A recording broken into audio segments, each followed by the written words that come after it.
Hello, good evening, and welcome to the Sunday Night Breakdown. On a Sunday night, what's going on? We've managed to get it this week. Daniel Ratledge and Dave Forrest are bringing you what was left of the action in British basketball this week. COVID hitting hard and losing a number of games, including the Lions game in Europe that was supposed to be in Russia this week. Let's start on Wednesday. Start with the Lions. Start with what was the most impressive victory of the week, with the Lions women's team beating Bourges 65-64 at Crystal Palace on Wednesday night. That is probably the best European victory by a women's team and British women's team in history, I would say. I would guess so. I do remember Ronda a while ago, but I don't think anything comes close to that. Caveats, obviously, we always have to have caveats. Caveats are it's a first leg, and Bourges, I'm not sure how seriously Bourges took it with it being a first leg, but London out-hustled them, outplayed them, made just enough plays to win the game, and it clearly meant something to them. The last 3 weeks, we didn't talk about their game the week before when they kind of just qualified and they kind of squeaked through on the basis of other results. But Joe Leadham, the last 3 weeks, has just been incredible, taking on an entirely different kind of role to where she was at the beginning of the year, when I think she was still getting healthy. Obviously, she's just a relatively new mother as well. And you see the level of commitment, but you also see the pure level of talent. This is someone who's played at a high level in the Olympics. Well, she won this competition with Bourges not that long ago. Played at a very high level in Europe, and it's translating. And the advantage when you have someone like that is that when you need them, that they're there. They can then assist the other ones who are learning from the experience and bringing them up to the right level. So we have, it's a really, really solid team. We've talked about that before. They have size, they have shooting, they have relative athleticism.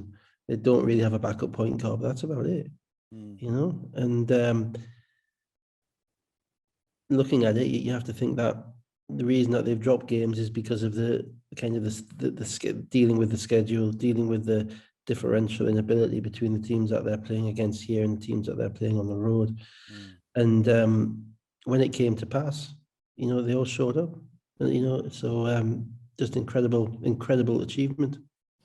I think the line in this game was somewhere around 25, 26 points, and actually Lions led for 33 minutes and 58 seconds and trailed for 1 minute and 55 seconds of the game. They jumped out early on, got to a 10-4 lead, and kind of stayed there through the whole game.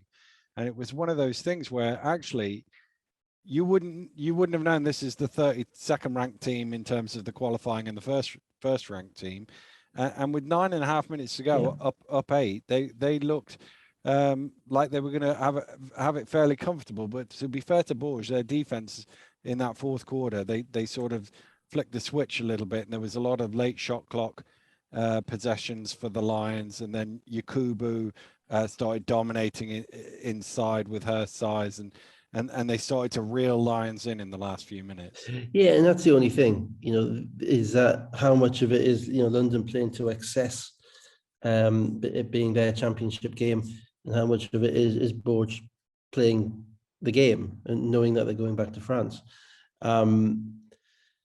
It doesn't really matter. You still got to win. Yeah, and you still got to make plays. And I just thought that whenever they need to make a play, I thought Leadham made a play. Well, that was the bit I was just about to get to, because they had a 14-5 run to take the lead, Bourges, with 4.5 minutes to go, and you think, oh no, don't give it away here. Leadham, slightly fortunate, banked in the 3. She didn't think that was going in because she was chasing it down, but then makes a steal, fast break layup, and suddenly with 4 minutes to play, a bit of momentum, back up 4. Yeah, and it's always the defensive plays. Always the defensive plays that change things, because that just throws the opposition off kilter a little bit. If everyone's scoring, the opposition is happy because they think they've got more talent, they think they can score. If you get in the passing lanes, you get some run outs, and suddenly the opposing coach is frustrated. The point guard's looking at the forward, why are you throwing me the ball there? And all the time you're kind of pumping your team up, because to beat a team like that, they need 3 points. They can't get. I don't think they can beat a team like that in the half court regularly. And it's knowing that time, that moment to step up. That's what separates the best, you know. And as I say, even going back to the week before, 9 steals the week before, you know, she is right back to where she was. And close down the stretch, but they managed just to keep their noses in front. There was a 3-second violation on Yakubu with about a minute to go. Just before that, Beckford Norton had a really tough drive to the basket that she finished to make it 4 points again. Yeah, and again, that's a separate. I thought the 3-second call was, you know, kind at that time of the game. You know, probably the right call, but kind. And you know, the reality is that what we've seen this year with London is that they've struggled for offense at times against the better teams. And I know 65 points in a women's game isn't as less score as it is in the men's game. There's a different differential in scoring, but still, you know, to win with 65, you're going to have to do lots of things right. And they just managed to squeeze enough offense, and you know, their offense was either Winterburn creating, or as it has been, Beckford Norton getting to the rim, because she's quicker than any player I've seen them play against this year. She has more off the dribble than any other player in any other European women's game, Euro Cup or national team that I've seen this year. So that's something that she can weaponize. And that if you weaponize it at the right time and use it under control, and you know, then it's a way, you know, layups win games, and you know, and it's a way of doing it. And yeah, then they just kind of held on. And you mentioned it on Twitter. I suppose the one concern now is the COVID situation, and the fact that France seemed to have shut the door to people from this country coming over. And at first I wasn't massively concerned, because I thought, oh, there'll be an exception for something like this. But then none of the rugby teams played the French teams this weekend, and that well, got me a bit worried. If you're in that situation, you're better being up 1 than down 1. Yeah, exactly. When you're in that situation, they can't let the status quo lie. You know, there's no way in the world they're going to let the status quo lie. And so I don't know what the structure of the competition is. I don't know when the next rounds are due to be played, but to knock out until February or something like that.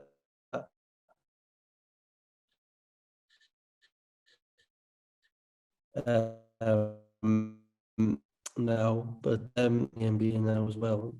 All sports having to be flexible again. Yeah, so it might not be this week, but I think they'll play that game. Let's hope you're right on that one. Let's hope that game is played. Leader Warner with 16 points, 8 rebounds, 4 assists. Beckford Norton 13 and 5. Big minutes for Jo Leedham, but she certainly delivered. Also, Charles and Winterburn played a lot of minutes out there as well. Yakubu with 17 and 7. Let's go on to the other game on Wednesday night in the BBL Cup, the semi-final second leg. Manchester Giants 92, Glasgow Rocks 79. So they overturned a 10-point deficit, Manchester, to get through to their first cup final. Now, I was doing EuroLeague on Wednesday night, so I watched this game back yesterday. And actually, I don't know if it's because I was watching it back, knew what was going to happen, but I found it to be a little bit of a tough watch, this one. Yeah. And when I was watching Polar Express later on in the evening, the Tom Hanks movie with the slightly you got to ring the bell. Ring the bell. Weird kids. Yeah. It made me think of this game again, because it was one of those things where I've seen Polar Express. I know what's going to happen. I can't quite remember the order it's going to happen, but I know what. And actually, I just want to get to the bit where they get to the North Pole and try and find Santa Claus. And I think that was I think we summation of this game. I've seen it before. Yeah, that's absolutely nailed on. I think also we predicted it. You know, Nostradamus here. You know, if Glasgow going to have to score 80, you said 85, and in the end they was about to score 83. Yeah. You know, and it still frustrated me. It really did, watching it, because Dan Clark hits a 3 on the first play. Will Saunders is getting wide open. It frustrates me. Tyreek Armstrong's getting left-hand layups, you know, and at the other end, you know, Glasgow doing what Glasgow do as well, and Ali Fraser's getting his touches, you know, and it was like, okay, we're just going to play each other to a standstill, and whoever's left will win. And ultimately, the game, I thought, depended on the depth of the teams, basically, because If you wind it forward to the kind of the second half, because we've watched about 10 quarters of the same type of basketball, with that team, those two teams in the past 5 or 6 days, let alone for the rest of the season. But if you wind it forward to the second half, it was basically a second half in 2 parts. The first part was Glasgow playing some defense, Manchester getting a bit discombobulated and a bit out of sorts. Looked at a time that the game might be getting a little bit too big for them. Glasgow got off and running, and I think they got up as far as maybe 2 or 3 points. They did. With 6 minutes to play in the third quarter, it was 66-53, and then Rocks got the next 16 points to lead 66-69. So it was kind of 13 on aggregate. Yeah, it was kind of tailing. It was kind of tailing towards, let's just wait till the end and see what happens. We're up 13, we need to be up 11, etc. And then Glasgow put this run on, and in that run, Manchester looked vulnerable for the first time. But what we later found out, or subsequently found out, was that run took a lot of energy out of Glasgow. And I thought Glasgow in the fourth quarter, their legs went. I thought Johnson in particular put an enormous amount into the third quarter, and he's basically playing the whole game. He had 15 assists, I think, after 3 quarters. And that to win those kind of games, you're not going to grind it out. After playing 11 quarters like that, you're not going to grind it out, in the fourth quarter and hold the team to 11 points and get stopped. This is not going to happen. So it was absolutely imperative. I think we said it last week that Glasgow kept scoring, and kept the pressure on that way. And they were unable to. They obviously lost the power forward. Green, which looked like an Achilles. It looked like an Achilles to me. It was one of them where I couldn't see why he was on the floor, so I wound it back, and the way he went down, I thought, oh, that really doesn't look very good. It was 69-72 at that point. There was a minute into the fourth quarter. Yeah, that's brutal. That's a brutal thing, because you're carrying your teammate off, and he doesn't know what's happening with his career, etc. It can be disconcerting. But then, even then, Hillsman was kind of in and out in the game. Brought Bunyan in the fourth quarter, but Whelan really attacked him and was able to score on him. And it was effectively Jordan Whelan's offense and Jordan Whelan's offense and Glasgow's offense breaking down, because they didn't get that many stops, Manchester, but they did. Glasgow did miss. With 3 minutes to go, it's 81-79, so they've still got an 8-point lead at that stage, Glasgow. And you think they really ought not to be able to lose from here, but you got Whelan drives to the basket, Whelan hits a 3, Whelan with the steal, McKnight scored, Whelan takes a charge, and in the space of 2 minutes, he just turned the game. And with a minute to go, it's 88-79. Giants have the ball. It's a 1-point game. Yeah, I mean, the 3 that he hit was off, firstly, credit to the coach for having him in, because he's not been in many games this year at this time of the game. He's not played that many minutes. And so sometimes when you've got that many players, you've just got to make a decision with your gut, who do I want in the game? And it was him, and he paid the coach back. You're right, he got a layup going to his right, and I'm thinking, you can't give Jordan Whelan his right hand from the top of the key. He's going to score. Tyreek Armstrong then got right into the middle of the paint and kicked it out for a wide open 3 in the corner. And then, as you say, I think there was a steal and another layup. And this is why you're never disappointed to have a second leg at home. Never, because you're never out of a game. You've always got a shot at it. And if you play the first leg at home, you hope you're going to try and destroy the other team. Put it away. Absolutely, that's your target. You're going to try and break them, as it were. But if you've got the second leg at home, then you always know you've got a shot. And in Glasgow, and I don't know what Johnson's numbers were in the fourth quarter, but with him having the basketball so much, I just thought he just wore down and couldn't make the plays that he was able to make the rest of the game. So what happened? They were 9 up. So Manchester had the ball. Manchester had the ball. Whelan attacks, nice spin, gets to the rim. It just bounces out for him, but Armstrong's there to tip it in with 40 seconds to go. That's right. Yeah, and that was the thing. It was almost a mental and a physical thing with Glasgow. Glasgow's defensive rebounding it's been something of an Achilles heel for them anyway. And they rely a lot on Harris's athleticism with that, and they just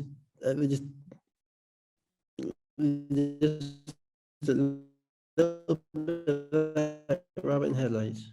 A Mm. little bit like rabbit in headlights. So Armstrong comes down, and then Glasgow come down. And from memory, he says, trying desperately to Well, remember. they had the ball in Johnson's No, hands, card. and I thought they defended him pretty well. He got into the lane, but there was nothing for him. He kicked out, and actually, Fraser, top of the key, 16, 17 feet. Yeah. That's a shot he can knock down quite Yeah, regularly. that's right. Yeah. And again, it's a mental thing, it's not a physical thing. It's the time of the game, the pressure of the game, the fact not that you need to make the shot, but the fact that you've been up 11 Mm. and suddenly you're not. So the pressure is, the pressure isn't so much just losing, the pressure is that you've lost it from that position. Mm. And the game can go very quickly in that way. Also, he played a hell of a lot of minutes, Ali Fraser, Friday, Sunday, Wednesday. So, where's his legs? And they just weren't able to make a play in the clutch. No, and they looked a bit discombobulated after that because, like, Manchester got the ball and they were like, it was like, you need to foul them here. Yes. They took them a few seconds to foul, and then even on the second one where they got the inbound, there's probably a foul that doesn't get called, but he doesn't chase after it, and they get another few seconds, and then Murray comes in hard. They're asking for an unsportsmanlike. It's on the border, but he probably should have called the first foul that Johnson tried to commit. And actually that fouls Murray out as well, and he goes to the line. Armstrong with 9 seconds to go makes both free throws. He's a good foul shooter though, isn't he? He's 80%, yeah. So again, not the greatest decision. No. So then they called a timeout. Glasgow advanced the ball, and then there was this massive faff with the substitution. Yes, 2 minutes Hudson coming in, and he wasn't coming in, and then he was coming in for somebody else, and I couldn't actually figure that out. Well, I was watching it on Synergy. So on Synergy, you don't see, it just cuts out all of the breaks in place. So you don't see the timeouts or anything. I'd assumed on the first bit of it that Hudson couldn't come back in because he'd gone out or something like that. I'd assumed it was that one where no time had elapsed on a substitution. But then when they tried to change it to a different person, I couldn't work it out. It was a timeout. It was a timeout directly off a foul. But if it'd been brought in before the timeout, i.e. when the free throws goes, or if somebody had been subbed out at that point, you can't then come back in the game without a tick of the clock. Why would you sub them out before the timeout? I don't know. I don't think it happened. I mean, maybe it did happen, but change my timeout. Just I couldn't figure it out. Yeah. Somebody cleverer than me will tell me, no doubt. Yeah. But yeah, so it kind of took away a bit of the Well, it looked at times like they were changing, like Glasgow were suddenly rethinking what they were going to do. Yes. Or there was conversations being had, or people were moving slightly further from where they originally set up, because it must have been almost 2 minutes or something of this messing about. Yeah. Then when they did eventually get in, Manchester, to be fair, defended it pretty well. Yeah. And it got around to Malcolm in the corner, but there was a good, I can't remember who it was. I was astounded. What I was astounded is that that Bunyan wasn't on the court. Absolutely astounded that Bunyan wasn't on the court. You need a 3 in reality. I mean, you could have gone for a quick 2, but they were playing for a 3. And I get that, I get that Fraser Malcolm can shoot, but Fraser Malcolm isn't really going to pump fake, take one dribble and shoot and watch someone fly past. Fraser Malcolm isn't Johnny Bunyan at 47%. Johnny Bunyan is the reason that they got there, because he made that 3 in the quarterfinal. And not to have him on the court was a real surprise to me.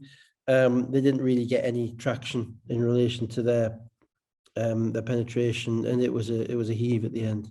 And it kind of was fitting with the way that the game had gone.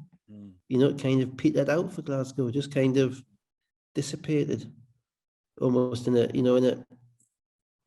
puff of smoke. Just boom, it's gone. And that can happen when you're at home. It can happen when a team is really into it. And obviously it's a massive thing for Manchester. It's the first final they've been in since they came back with Jeff Jones 10 years ago. And it's validation for them. And I think probably a few more of, certainly it's always the same. It's the people who know what the final means who are the ones who are making the difference. So it's Jordan Whelan, who's stepping up because he knows what it's like. 10,000 people at the Birmingham, lots of media, lots of press. It's a great week. So it happened. Karma-wise, my karma theory was disproved. Yeah, it went out the window. Albeit I've resettled on a new karma theory. Go on then. Which is that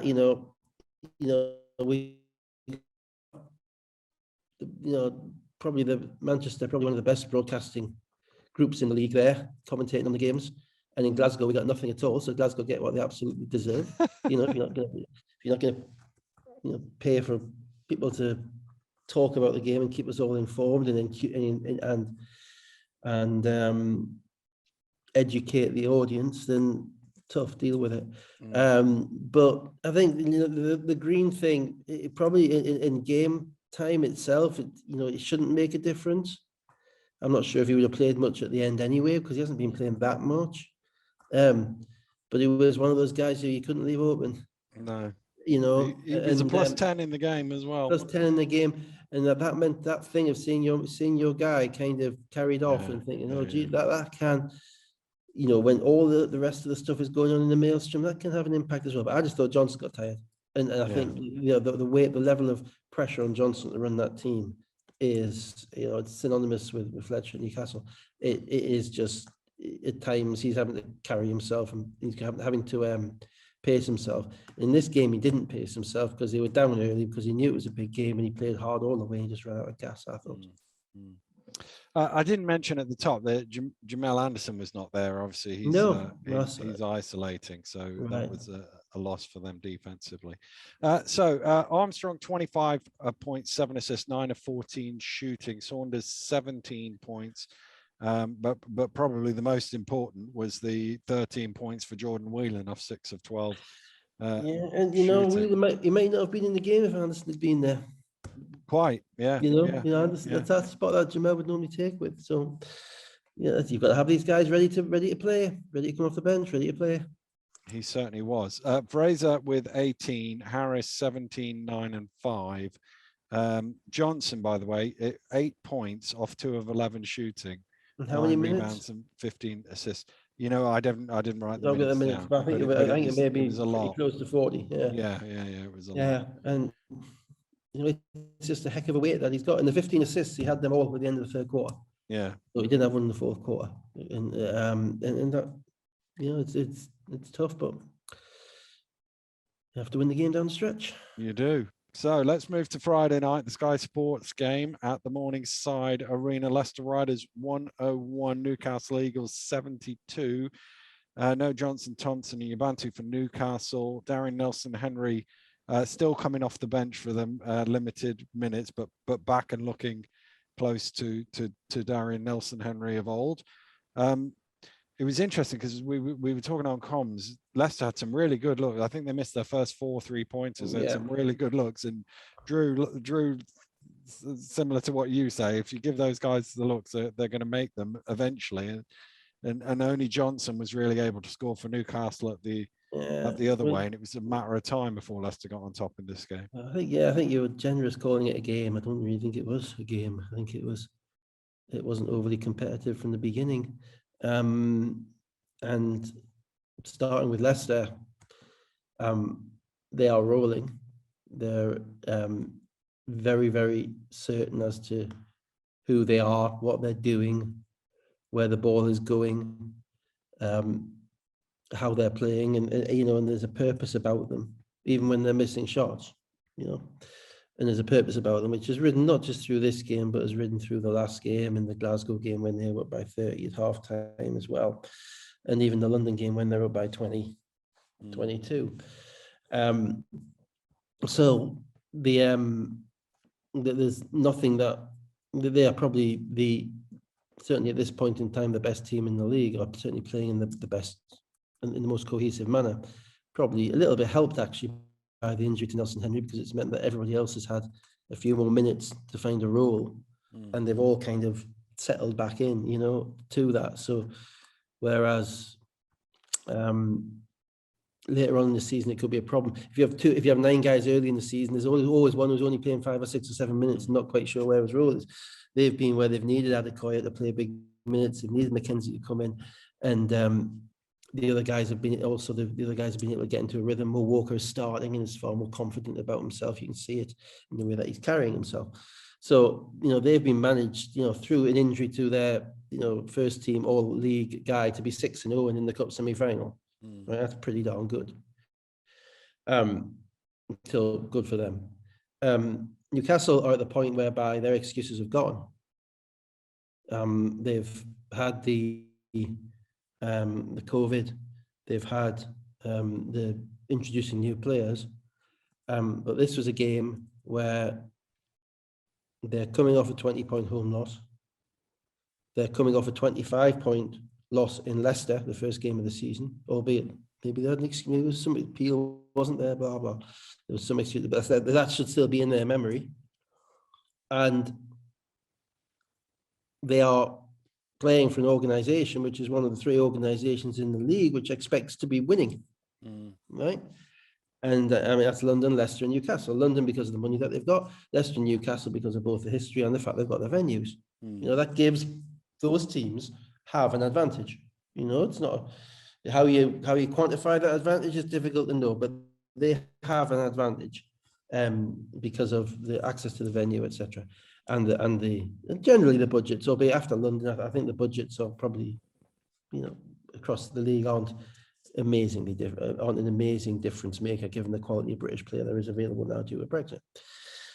So you have a situation where you have with Newcastle, you have expectation, you have bounce back, you have the reality is that they expect to compete. Okay. And they didn't do anything, didn't do any of those. The starting point was the first 2 plays of the game, basically, almost they don't determine the game, they never do.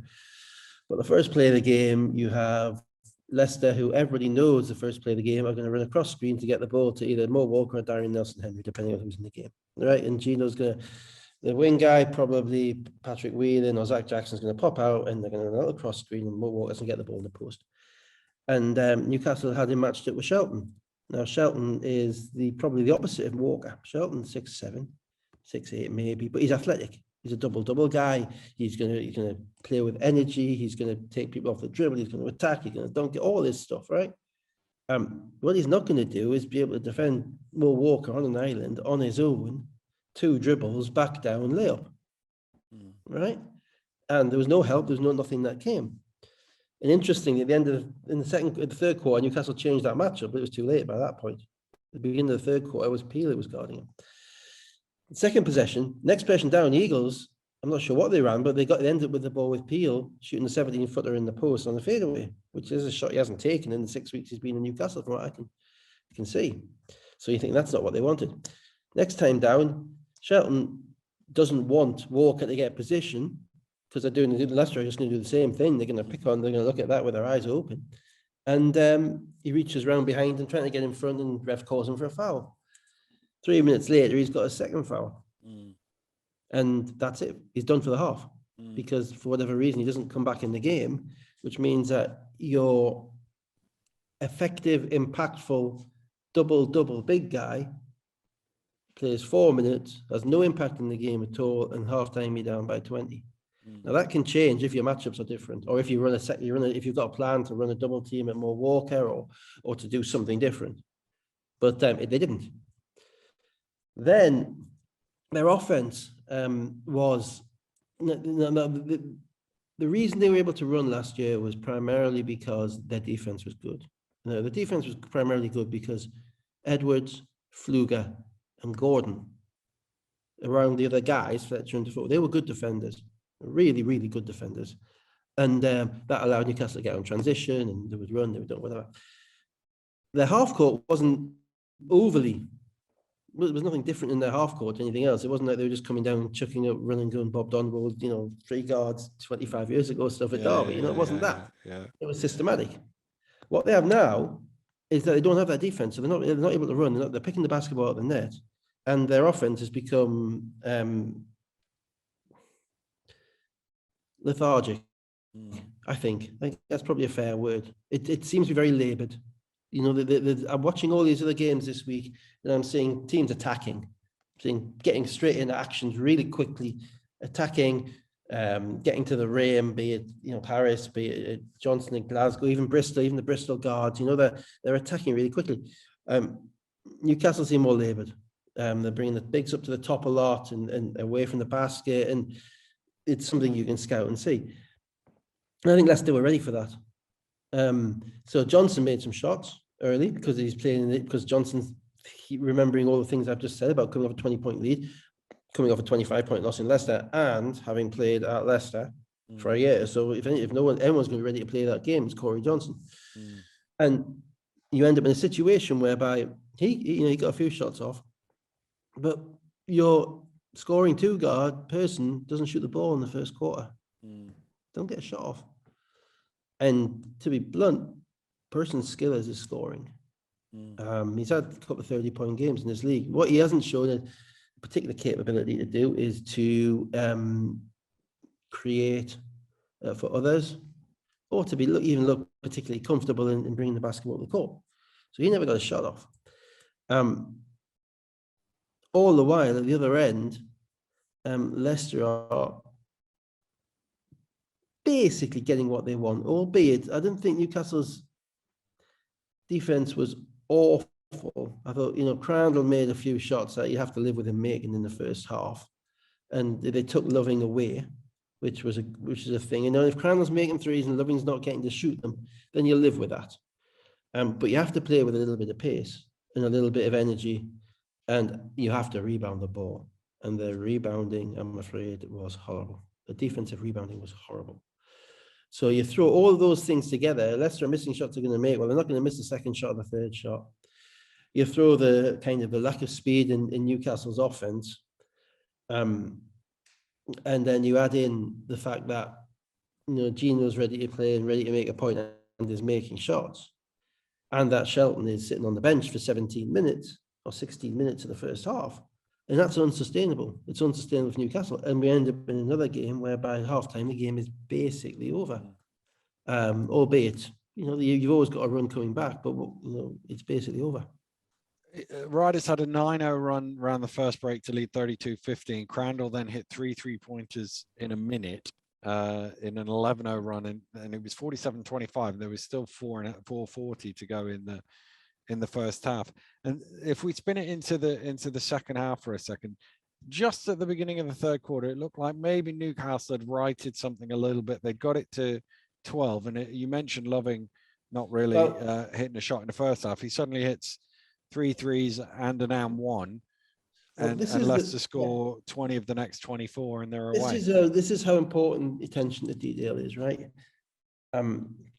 Because Newcastle did play. You know, they should have been playing better in the third quarter. They should have been rebounding the ball, but they should have been playing more physically, because I'm sure that's exactly what the coach has been telling them at half time, and probably in relatively industrial language.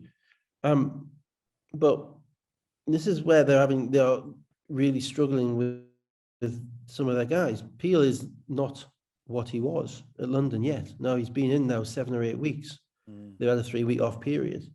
When I say he's not what he was, he's as smart as he was, but he's not finishing at the rim the way he used to. He never used to never miss a layup against us ever, right? And he's missing layups regularly in the Eagles, and that's not because he's in the wrong place. That's because of his physical state. There are times he looks tired on the court. And what happened in this, they started off with Peel, Gordon, Walker, actually, because they realised Shelton couldn't do it, or that Leicester would look to exploit it if he did.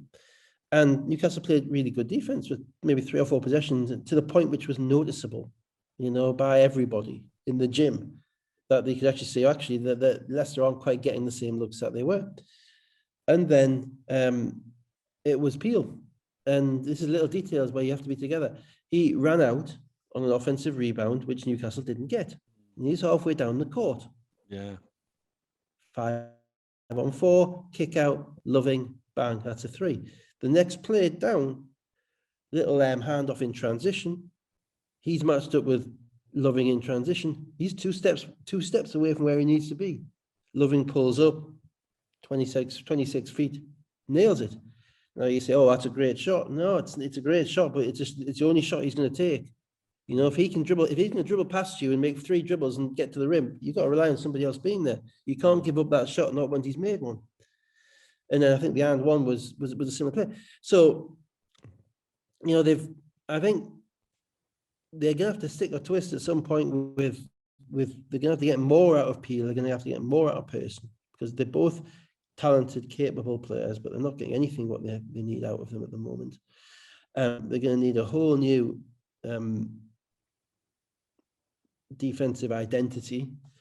You know, and again, you have to remember last year, you know, Edwards was one of the best rebounding guards we've ever seen. Yeah. You know, and he gave him 9-10 rebounds a game, and they're not getting that now. I think in this game, Pearson maybe had 1, Corey Johnson had 2, and Leicester absolutely dominated them on the board.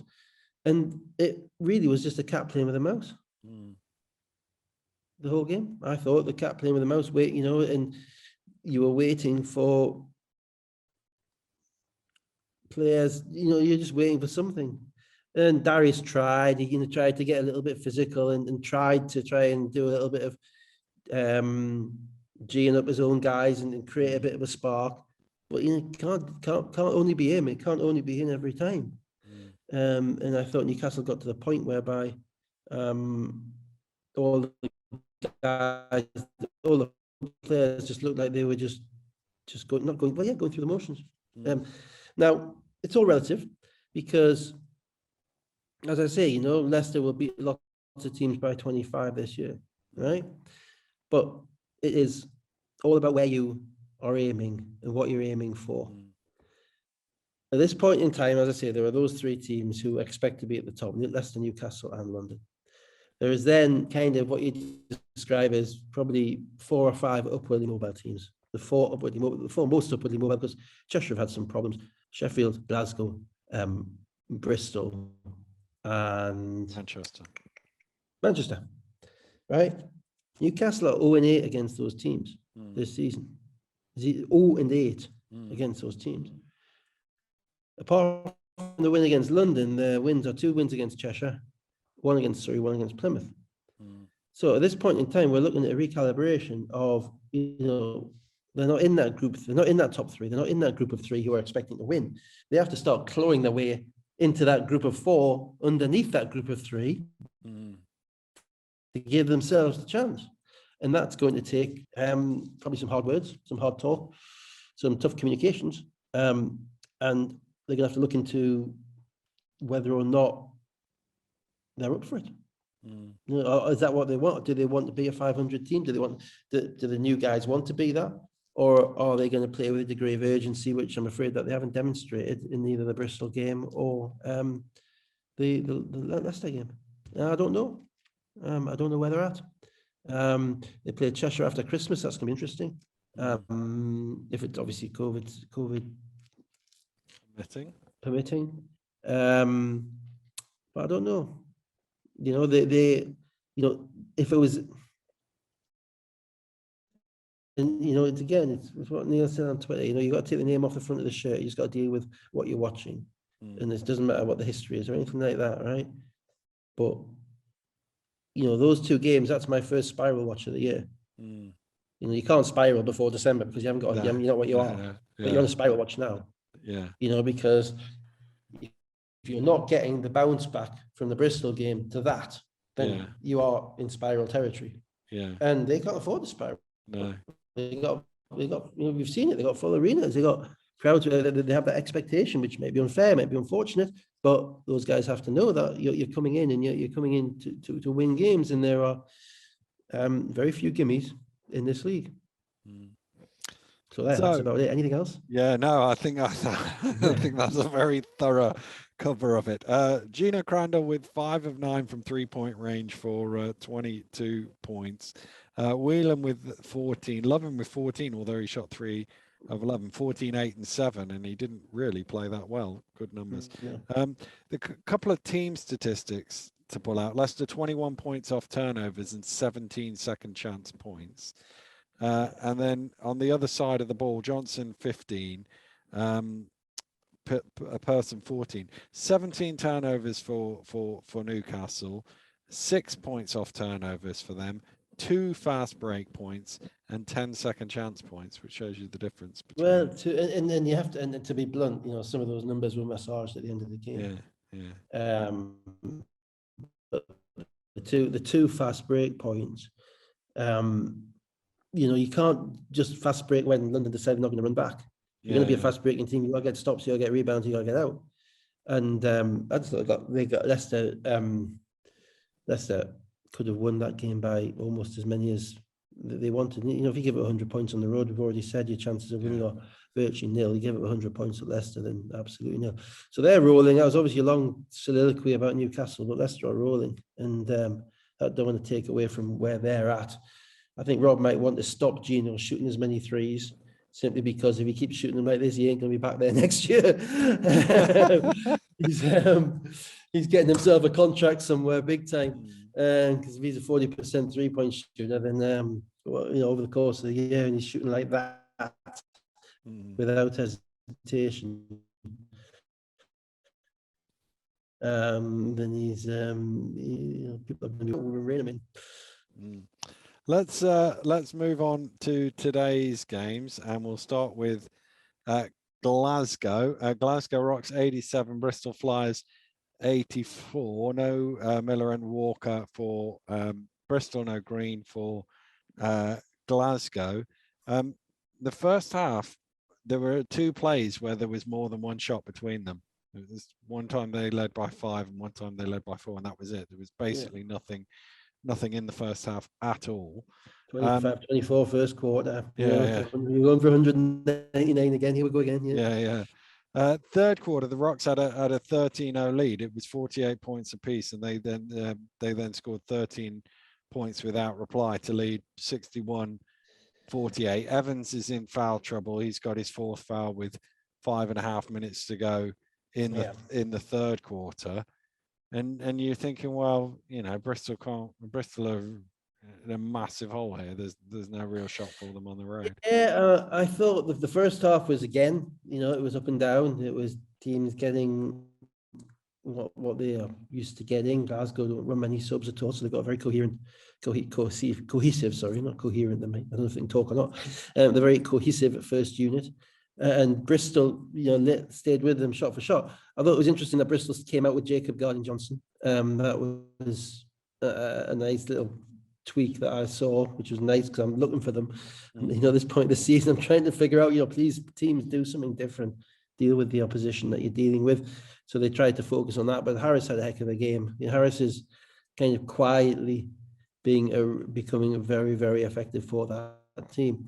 And then, so it kind of, bounced off to half time, and Raphael Thomas-Edwards making threes, and Bristol staying close and Simmons playing well inside, and anybody's game. What happened, I thought, in the third quarter was that Glasgow's defense got better because they packed the paint more. And they kind of looked around, and I hope that the adjustment that they made was that these guys aren't going to be shooting threes to beat us the whole game. Because if I don't think Raf Thomas-Edwards has had a 30-point game in the BBL, I'd be surprised. And he's a shooter. He can shoot, but he's not a shooter, as it were. And the other guys who were on the court at the time that they were playing with the 2 bigs together, because obviously they're missing the third American, Miller. And I thought that Bristol weren't really able to adjust to this, and they kept kind of pushing the ball. They were pushing the ball inside, and Glasgow were crowding them out. They were defending rather than with any particularly great defense. They were defending with bodies, and they were in the right place, and they were making shoot shots that they were struggling to make.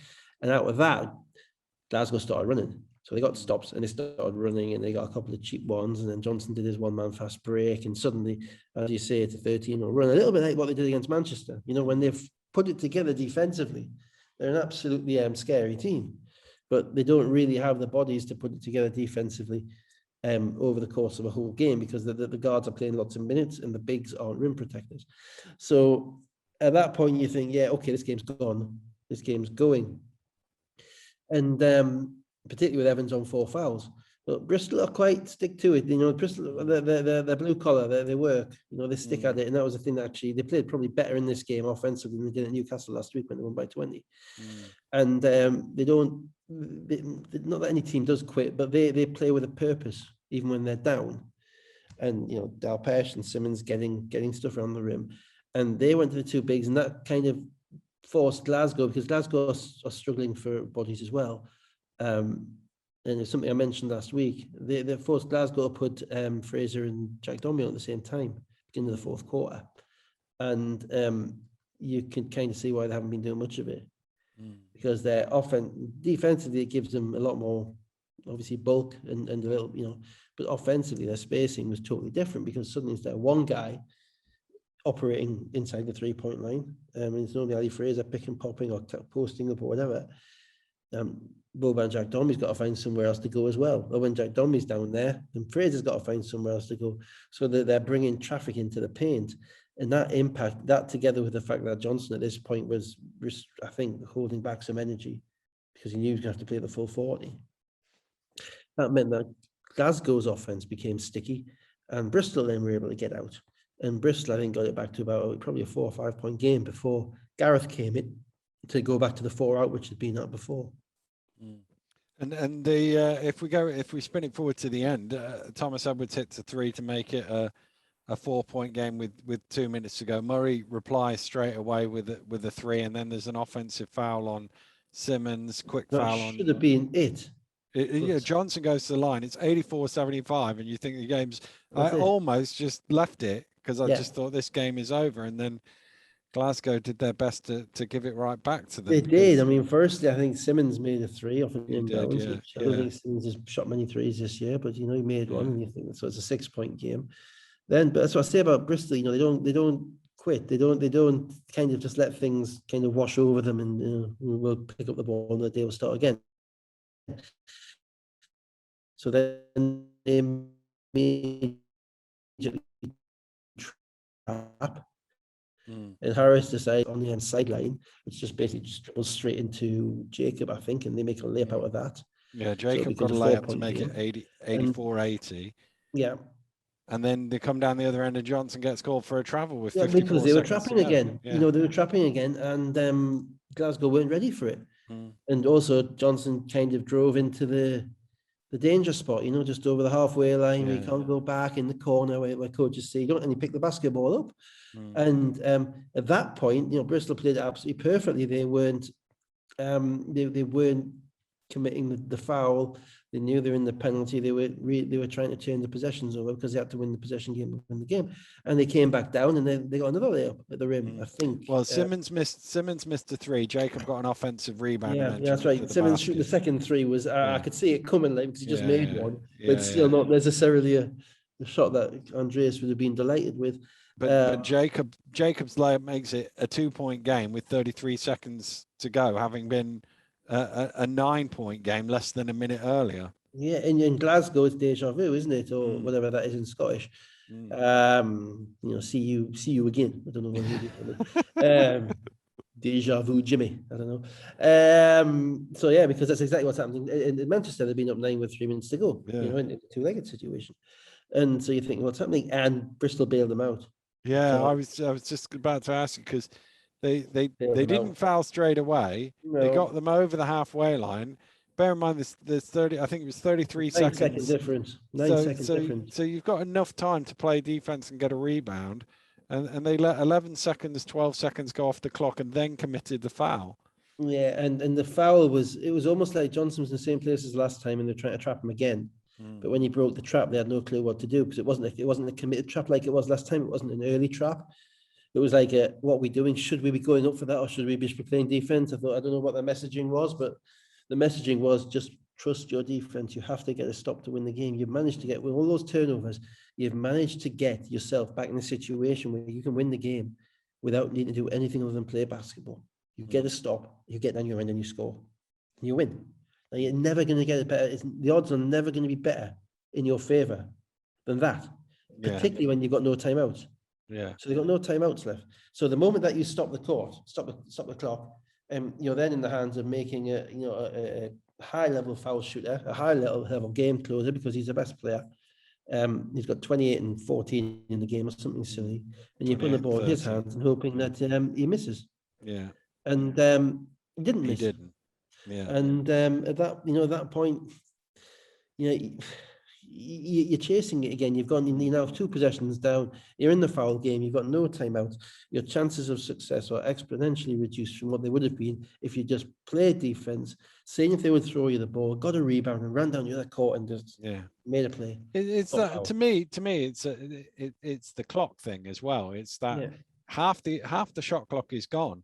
So if you wanted to foul them, I mean, I think you play defense there, but if you wanted to foul them, you foul them 4 seconds into the shot clock. And that's the thing, you see, this is part of the, there is a lot of mixed messaging in our league, and our league isn't doing a particularly good job this year. When you actually put a microscope over all the games, and we tend to try and do that a little bit here, because otherwise, what's the point? Having clear messages and having clear strategies being adopted and carried out at the end of games. The worst thing, worse than having a bad strategy is having no strategy, or having a strategy which not everybody understands or is on board with. Right? You have to, if you have the wrong strategy, well, that's fine. You may get it right, you may get it wrong. But in that situation, it's communication with the players. Are we fouling? No. Play defense. No. I thought Andreas called them off early and said, "Don't foul." Actually, I'm pretty sure, because when Johnson was coming up the court before the trap came, he was almost saying, "No, defense, play D." And for whatever reason, the discipline of whichever guy it was who went for the trap, who committed the foul, that lets him down. And in pro sport, and in basketball in particular, that decision-making costs you the opportunity to win games. It doesn't mean you're going to win a game, but it costs you the opportunity. And that's the difference between them being 4-2 and 5-1, and in that middle group or in that top group. So it's a lesson. I don't think there is enough, from what the results demonstrate. I'm not in the practices, so I don't know, obviously, but from what the results demonstrate and what we see on the court, I don't think there's enough focus in our league in relation to what happens at the end of games, in relation to decisions, in relation to making sure every player's on the same page. A lot of these guys are, particularly the American guys, a lot of them are in their first year. They're out of college. At college, you just do whatever the coach has said. They're not invited to think for themselves. No. They're not invited, unless you want a guy who's been around a bit, and we can see them all. We use the phrase high basketball IQ as if it's a compliment. It's not a compliment. Everyone should have one. I always thought that. I always thought, what's the opposite of a high basketball IQ? What, you a low one? Well, if you're a low one, what are you doing as a professional basketball player?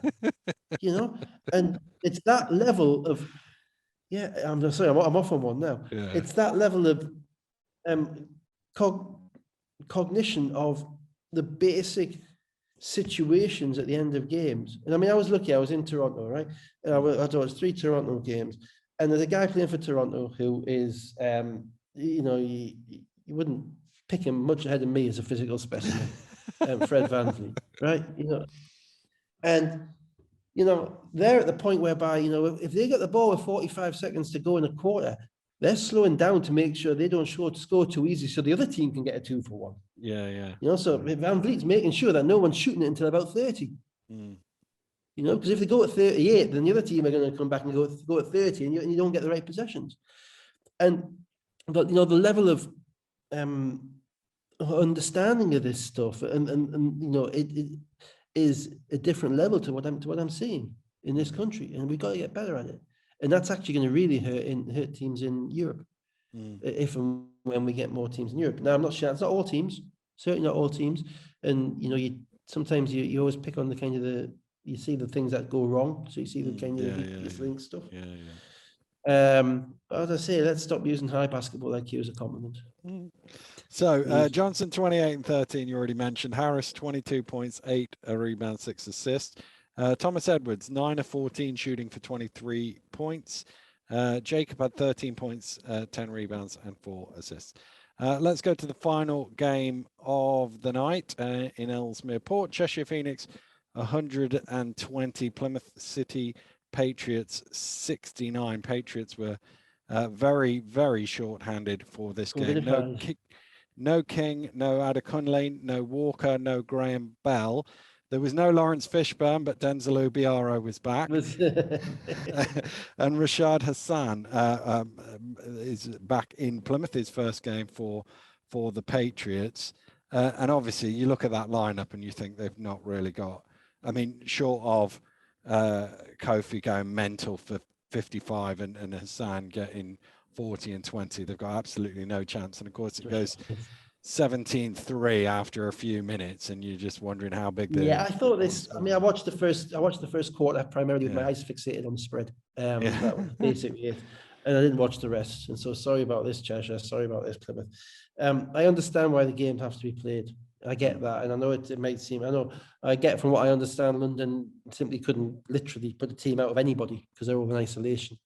Plymouth could. They got 4 pros there and three lads to go, and it's just like it was last year with Cheshire in the cup, this year with Newcastle in the cup. I understand, and Cheshire have sold probably 800,000 tickets, and they need that is important. We that's that money pays wages, and if they don't come, then that game doesn't get played. That money goes back, and everybody has problems. So I don't do conspiracy theories in relation to that. It's a tough break for Plymouth, of course it is. But actually, the hardest thing was, Ubiara didn't look ready because he hasn't played for a month. I don't imagine he'd played if he'd needed to. I would imagine if they had everybody, he wouldn't have played. I wouldn't have played. Hassan hasn't played for a while because he's first game back as well, and none of them know each other. He got really tired as well. Yeah, well, he had 30 and 14, so give him a bit of a break. He did, because he's not in any form of shape. And Cheshire are actually probably the worst team to play against because they're one of the deeper teams in the league with a ton of guys who are desperate to prove why they should be playing and why the other guys shouldn't. And they're going into the game 1-6, so they desperately. And they're going into the game 1-6, and they're ready to play. That said, I thought Plymouth were a bit slow out the blocks. I was hoping. I mean, I wasn't hoping because I was on the other side of the spread, but I was expecting that there'd be a little bit more. There'd be a little bit more of them out the blocks. They came out like a team really didn't really want to be there. The stuff that.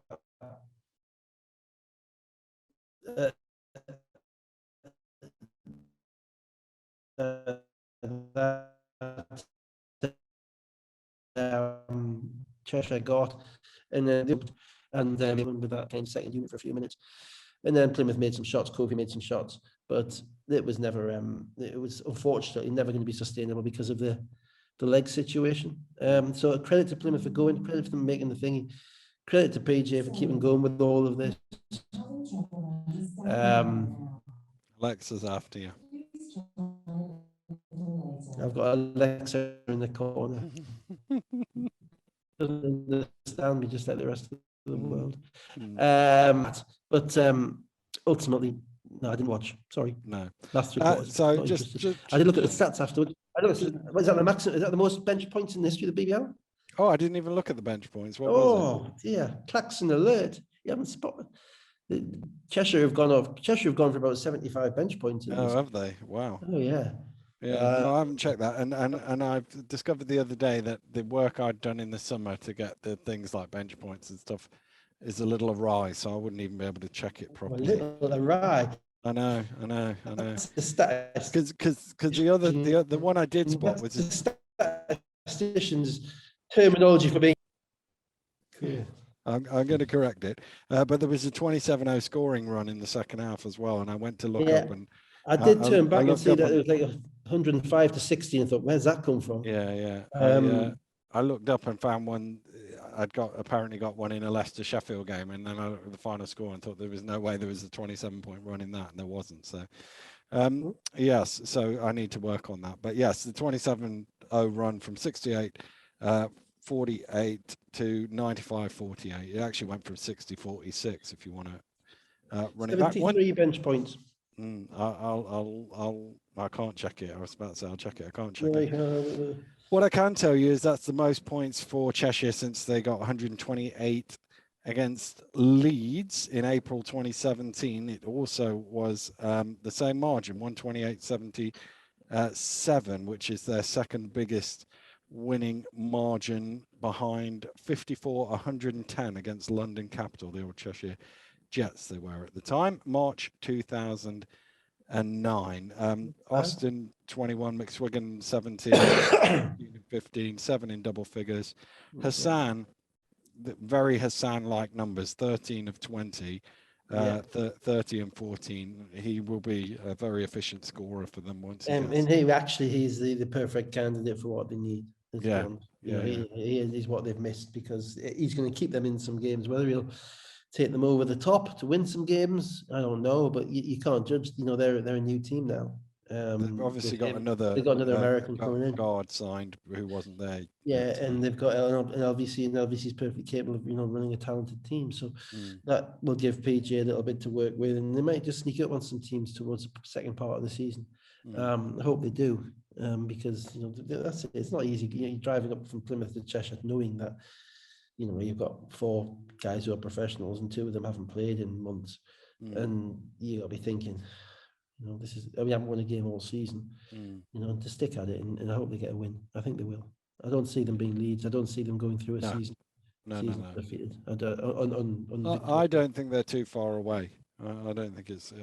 I think now, once the other side, as you say, the other side of Christmas, they get a new guard in, they get LVC back, they get all their players, they get Denzel back fit, Hassan in game shape. That looks like a decent roster in the end. Yeah, absolutely. And Raoul Graham as well, obviously, is scoring for them as well. So they're going to have some scoring down low.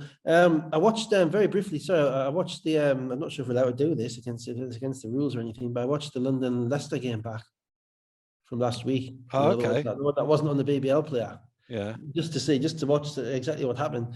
And the biggest thing I took from that was that Leicester got whatever they wanted. And then halfway through the end of the third quarter, that's when Washburn started guarding Crandall. And when you guys come to watch games from now on, the pace of the cadence of the game totally changed when Washburn was guarding Crandall. Everything slowed down for Leicester. It wasn't quite as easy. And it only happened for about 5 or 6 minutes, but that impacted the whole game. And that was not even the Justin and Andre coming on, all that stuff. That was the thing which changed that game. So I'm really looking forward to that second leg, which I think is after Christmas. Is that right? 30th of December, I think it is. 30th of December, because we're going to be seeing, because then you're looking at, elite offensive player matched up with elite defensive player in a game that matters. It's going to be really entertaining. I hope they're all out of COVID by then anyway. So yeah, so I mean, I'm even doing last week's chops. I don't want to cheat the crowd. Well, if there's any more old time games you want to go back through and bring back to us next week. Well, they'd all involve us winning something, and I think that might become a little bit cloying for everybody else. This is why we won this game, because I was really good. This was a great decision. Yeah, this was brilliant. Yeah, no, I don't think that would work. I don't watch the losses. No. They're seared. They're seared in my mind already. Right, on that one, I think we shall call it an evening. So next Sunday is Boxing Day, is it? So we have to wish everybody happy Christmas. Are there any games this week? I haven't even looked. Good question. I don't know. I'm assuming there's some games this week, so we ought to come back on Boxing. Are we going to do a Boxing Day? This is a production meeting. I'll be doing it from Doncaster if we are. I'm not sure. Is there really any games this week? I don't know. I honestly have no idea. There really can't be. I think isn't there a London Surrey game which doesn't sound like it'll take place, does it? They can play 1-on-1 in isolation with each other, can't they? Yeah. Let's see. So, championship. You got maybe it might be worth leaving it until after the 30th. I don't know. See how many games there are. Well, Dave and I will do a proper production meeting offline. You've got December the 22nd, London v Surrey. Chances of that game being played at this point are limited. Slim, don't they? Chances of me giving up Boxing Day to talk about that game is that the only game? Limited. Is that the only game? We're not. Yes. We won't do it for one game. Then the 27th, Leicester and Plymouth. 28th, Newcastle and Cheshire. 29th, Glasgow, Sheffield. Plymouth, Bristol. Manchester, Cheshire, Surrey, Bristol, and London. Yeah. So, New Year, maybe the 30th. New Year's 2nd of January. We'll come back. There we go. Editorial scheduling note. We're not going to do next Sunday because we didn't realise there were no games until just now. What you got to think of it as, like a Radio Times bumper edition, Christmas edition. Exactly. That's what it is. So instead of the 1 week of radio, it's 2 weeks. And for anybody under the age of 45, I'm very sorry. You wouldn't understand that. No. But it's a bumper Christmas edition of the Radio Times. Exactly. Let's get off while we still have a shred of credibility left. So everybody have a great Christmas and enjoy your New Year's. And Dave and I will be back at some point in the future. Just look out for it wherever you get this podcast or video for now. But for now, have a great festive period. We'll see you soon. Goodbye. Cheers.